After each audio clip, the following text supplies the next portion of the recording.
Welcome back to Operation Freedom, folks. I'm Dr. Dave Janda, broadcasting from our Freedom Bunker here at Wham Talk 1600. We're here every Sunday for you from 2 to 5 Eastern, but also available 24/7 on our YouTube channel, Operation Freedom, and also available on our website, davejanda.com. We're there 24/7 for you. Last week, we spoke about illegal surveillance. Now, the reason why this is so important, folks, is it really is a crucial aspect of the failed deep state coup of Donald Trump.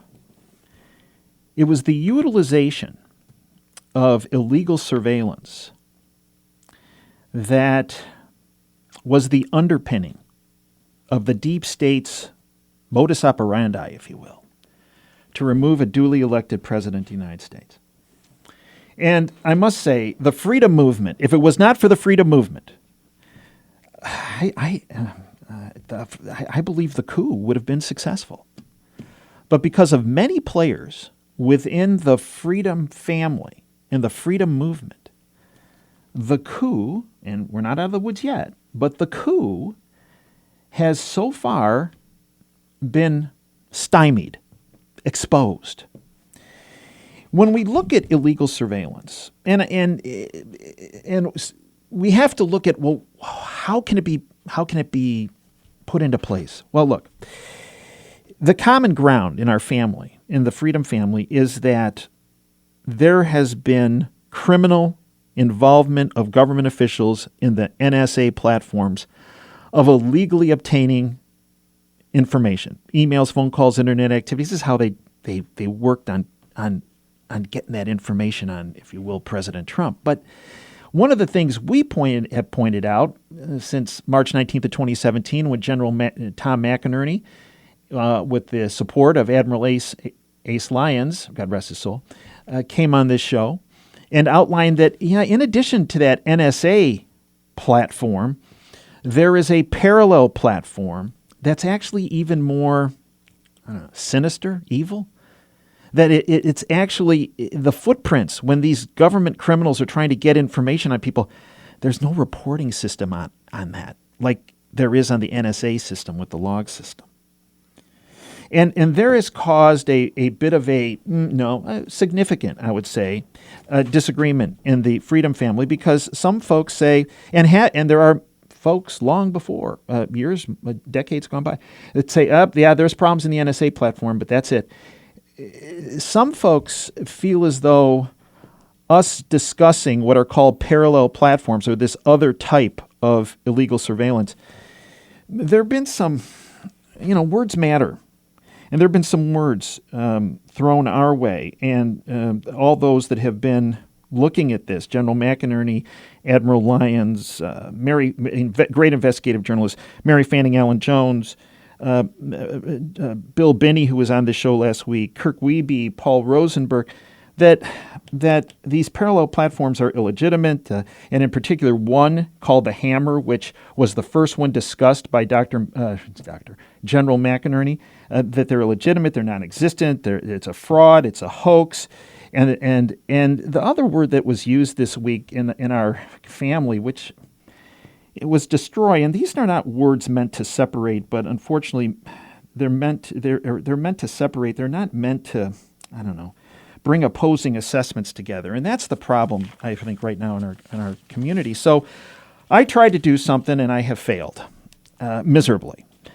The two best investigative journalists on this issue of illegal surveillance, because of their track record, 7 or 8 published articles that are well-researched, well-sourced, Mary Fanning and Alan Jones. I wanted to bring them on the show, or not both, but one, and so Mary Fanning. And one of the individuals who's been a guest on this show has been of the other camp, if you will, and that is that the Hammer in particular, but also if you listen to an interview he did on a friend of mine's platform, Greg Hunter, who's a really good guy and someone that I've done shows on his platform, and he's done appearances on this. On May 29th, he did an interview and said that, no, it's the NSA platform, and that's where everything happens with these 702 forms and everything. And I don't think we disagree about that occurring, but he went on to say that these parallel platforms, well, they just don't exist, and in particular, the hammers of fraud and the like. So I had Kevin on the show May 12th, and did a great job. Usually what I do with my guests after an interview is I send them an email, thank them, tell them I'm going to send them a podcast later, and invite them back if they did a great job, which he did, and I did, and I invited him back for today between 3:30 and 4. And he was kind enough to respond a couple days later and said, yeah, it sounds good, works for me. I sent him, and I always send everybody an email confirming their appearance on the show. I sent Kevin an email this week, Tuesday, June 25th, I believe, when you were last on the show. On May 12th, we discussed you coming back on June 30th. Let's have a roundtable discussion on the issues at hand during the segment from 3:30 to 4 Eastern. I've asked Mary Fanning to join us, again, for this roundtable. And I said, Derek, my engineer, will call you on Skype. Kevin did respond a couple hours later, 4 hours later.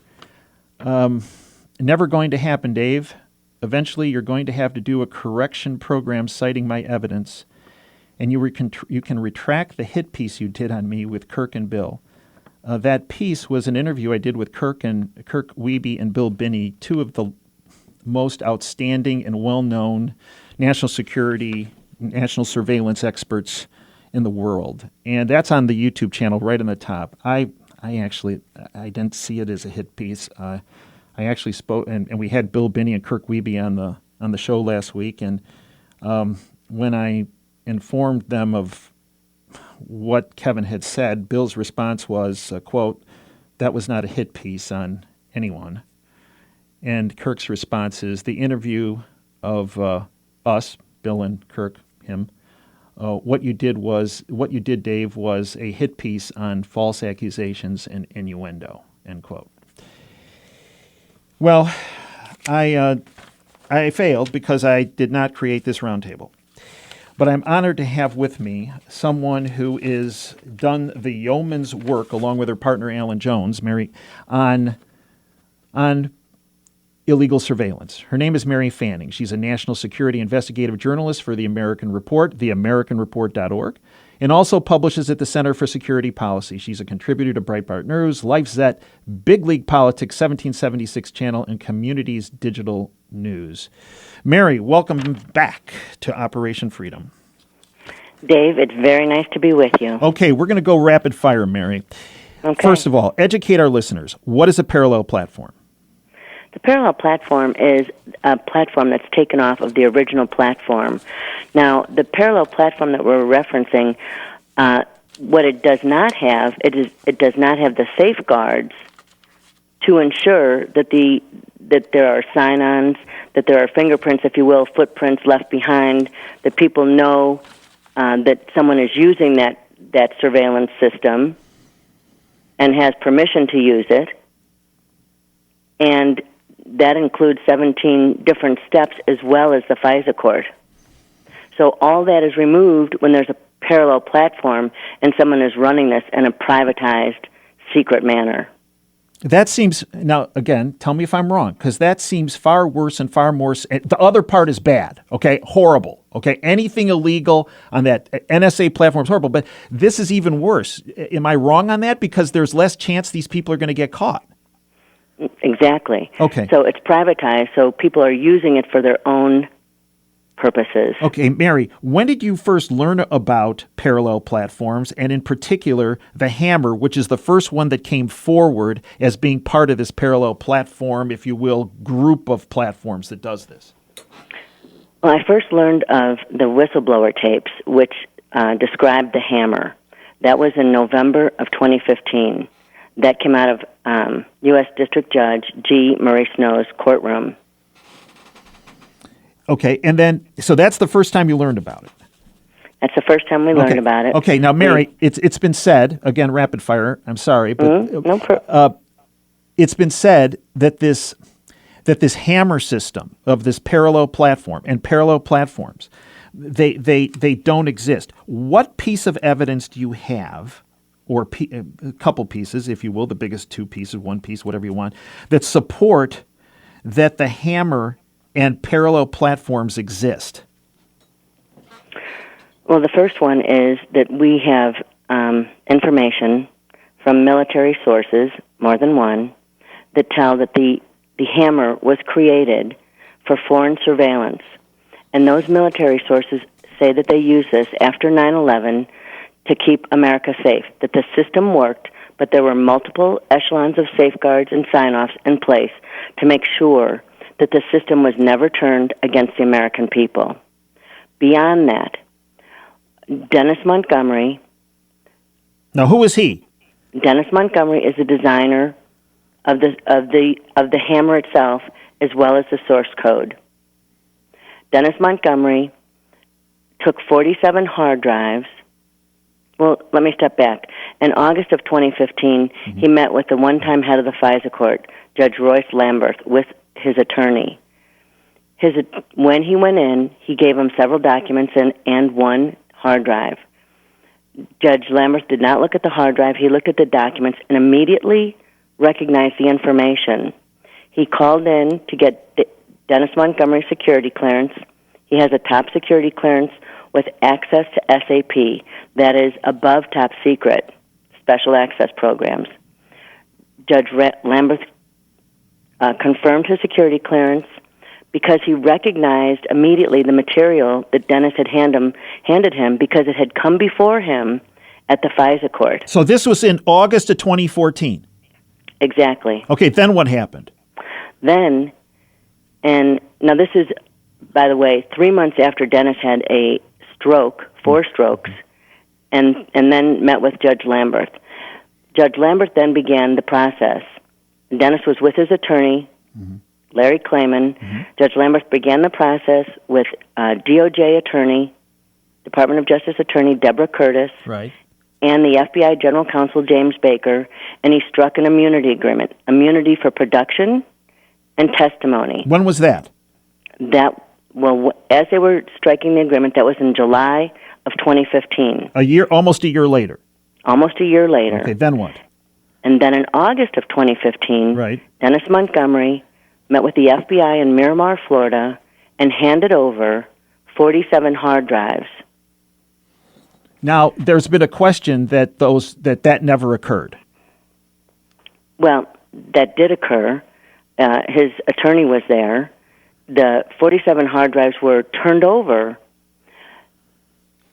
as I said. Then, 4 months later, in November of 2015, he received the immunity, the greater immunity. So they gave him, wait. He turned in this stuff, these 47 hard drives that some folks say don't exist, turned in these 47 hard drives, and they gave him immunity. Now, if he didn't turn something in that had some value, why would they give him immunity?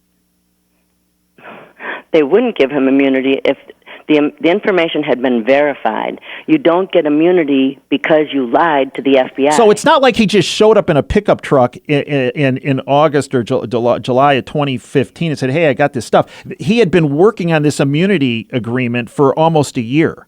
That's correct. Okay, so he turns this stuff in Florida. They say, okay, we're going to give you limited immunity, but we want to check into this a little bit more and get back to you. So you were saying then what happened? So after the information on the 47 hard drives has been verified, he receives greater immunity, and he goes to the FBI field office in a secure skiff. He testifies under oath while being videotaped. This is under oath while being videotaped with the special agents William Barnett and Walter Giardina and Department of Justice attorney Deborah Curtis. He is questioned under oath for 3.5 hours. He testifies. He receives the greater immunity. They didn't arrest him. Wait. So they didn't arrest him at that, because if he had perpetrated a fraud 4 months before and then again, whatever this was, November, December 2015, they could have charged him with perjury, right? Oh, absolutely. Okay. But beyond that, you have to keep in mind that Dennis Montgomery is under the state secrets privilege. Okay, now what's that mean? that means that the government has come down and put a legal gag order on him. The head of the DIA, John Negroponte, placed a state secrets privilege order on Dennis Montgomery. That is a government gag order because it's to protect national security. Now, not only does he receive a state secrets privilege gag order, but he also is placed under a U.S. protective order within the same time period by John Negroponte. This is to protect national security secrets. Now, we hit this hard on both the video interview, actually, with Bill Binney and Kirk Wiebe, and well as our radio segments last week. They essentially point to that document as a smoking gun for the fact that Dennis Montgomery handed over something of significance for surveillance. Now, I mentioned the individual who has put a number of videos out there about saying this is fraud and that this is illegitimate and the like. He put a video out this week saying that the state secrets privilege document doesn't matter and Montgomery could speak about this. So the state secrets privilege puts a gag on him where he can't talk about the hammer, whether it's to the press or to you or to anybody, right? Absolutely. Okay, so there was a video. Dave. You wouldn't put state secrets privilege on someone so that they wouldn't talk because they're a fraud and they're making things up. You wouldn't care at that point. Right. Beyond which, that person that you're speaking of sent me an email on June 4th stating that he saw that Dennis Montgomery was under the state secrets privilege and that he, as a whistleblower, also realized that this was tyranny and that the people had to stand up against this sort of thing. But now he's saying that the document isn't right and wrong because the hammer isn't specifically listed. Now Kirk Wiebe, a worldwide expert on national surveillance, he sent this to me based on that video and this particular issue.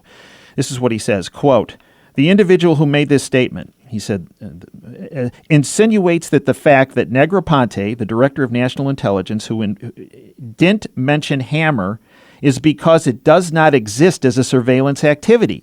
This is wrong. If Shipp were a guy well-versed in the handling of classified information, he would know that no official government entity is to confirm or deny the existence of a government program. That is the policy across the intel community. It's called, quote, good security, end quote. Something that the person who did this video is supposed to know and understand." Absolutely. End quote. End quote. That's a direct quote. Do you think that they would put a state secrets privilege on someone and then in the legal documents that everyone has access to name that which they are trying to keep secret? Now, it makes ludicrous. It makes no sense, and also it puts the person in harm's way who this is directed at. I mean, it points to everybody, hey, this guy has some important stuff, maybe some foreign agents from China, whoever. Hey, here's your boy right here, right?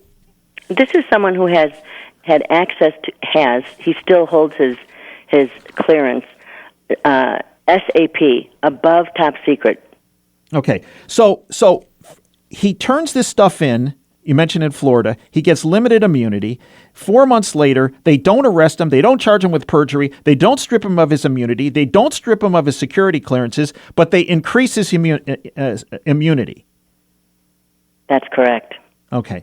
Then there was something that was brought up on our show last week where the former general counsel, the head attorney for the FBI under Comey and Obama, his name was Baker, who was also involved in this transaction, by the way, it appears. He testified in front of Congress in October of 2018. And Doug Collins, congressman from Georgia, released the transcripts recently. Mary, what did those transcripts say, and are they significant? Yes, that's another story that we broke. Hammer time, just before 2018 midterm election, James Baker suddenly remembers that Montgomery gave the hard drive to the FBI, which tell that the government was illegally surveilling Americans and government officials. So he came forward the second day of testimony to correct the record and say that, yes, he did know of illegal surveillance because attorney Clayman had brought his client, Dennis Montgomery, before him. Now, we know that James Baker is the one who struck the immunity agreement, so he well knew about that. Mary, when this all started, you mentioned at the beginning of this interview that there were some tapes that came out that Judge Snow released, correct? That's correct. And the people that were videotaped in this, Montgomery was one of them, yes or no? Yes, Dennis Montgomery was audio taped. So they were recorded, but this was unbeknownst to Dennis that he was being recorded. And what's the significance of those tapes? Does Montgomery or does anybody say, "Hey, by the way, I understand that there were certain people, and here are the people, and they were monitoring Trump, or they were monitoring American citizens or judges"? Did that because my interpretation of those tapes was that's exactly what was discussed. Am I wrong? Educate our listeners. Yes, we transcribed the tapes when they came out and put bullet points up as well. And the tapes tell of the hammer. They tell of the secret surveillance system put in place by Brennan and Clapper under the Obama administration starting in 2009. They tell that Dennis Montgomery is the designer of this system, and he was working for Brennan and Clapper, and he came out when he saw that they were turning this against the American people. And was Trump one of the people targeted? Who was targeted? What was the audio tapes? They tell that Trump was targeted a zillion times. That's a quote. A zillion times, okay. By Brennan and Clapper's secret super surveillance system, the Hammer, Trump was targeted a zillion times. And who else? Did they say anybody else? Yes, 159 Article 3 judges, Supreme Court Justice John Roberts, Supreme Court Justice Anton Scalia, business leaders, Americans. Pretty much the whole shooting match. Well, what Dennis Montgomery told in an interview was that it was used for blackmail and leverage. Blackmail and leverage. You know, here's the minimum on this, Mary, and tell me if I'm wrong. The whole can of worms needs to be opened up, okay? And my concern is if we say that this parallel platform, the Hammer, and all these parallel platforms, and by the way, Bill Binney and Kirk Wiebe admitted on my video show that parallel platforms not only exist, but they participated in parallel platforms. And in addition, Mary, there's something called Vault 7 that WikiLeaks released. Is that correct? Yes. So we wrote this story, even though we'd covered the material earlier, 2 years earlier. And in March of 2015, we came out with the story on the whistleblower tapes. With the Vault 7 dropped at just approximately the same time, and they exposed something called the Hammer. They spelled it the Hammer, Hammer, and in parens, HAMR. Now, these were exploits, wild turkey exploits, other exploits that could get onto people's cell phones, all electronic devices. They can get into your bank records. They read your text messages, listen to your phone. They have access to everything. Well, and Mary, I had an IT person look at this. And that person had 6 more high-level cybersecurity people look at it. Bill Binney and Kirk Wiebe also looked at it. Paul Rosenberg looked at it, and they said it's documented in Vault 7 of WikiLeaks' dump of the CIA hacking tools. So, you know, WikiLeaks has never had to retract anything. They've always been on target. So here's my concern, Mary. If we just say it's all NSA, and we don't look at the parallel platforms, and we don't look at the Hammer, by that I mean get more investigation, get the state secret privilege lifted, and I think maybe only President Trump can do that, and we're going to push for that. Get that thing lifted so he can talk, because frankly, it's the whole crux. It's the whole crux of the deep state's attempted coup of President Trump, and tell me if that's an overstatement. No, that's not an overstatement in the least. This is an implementation of a police state and the reverse engineering of the U.S. Constitution and your rights to freedom and privacy. Yeah, and I'm not saying anybody's a bad person or anything like that for saying, I wish the words were different, because words have words matter, and I wish the words, the fraud thing and the hoax and the destroy and the weren't used, but they were used, and fine, I'm letting it go. But Mary, we got to find out what happened here, and that's up, I believe, to A.G. Barr and John Durham. Am I wrong? Freedom is on the table right now. It is up to Durham and Barr, but it's also American people must come together shoulder to shoulder. Yep. Some people have the wrong information. They simply have the wrong information.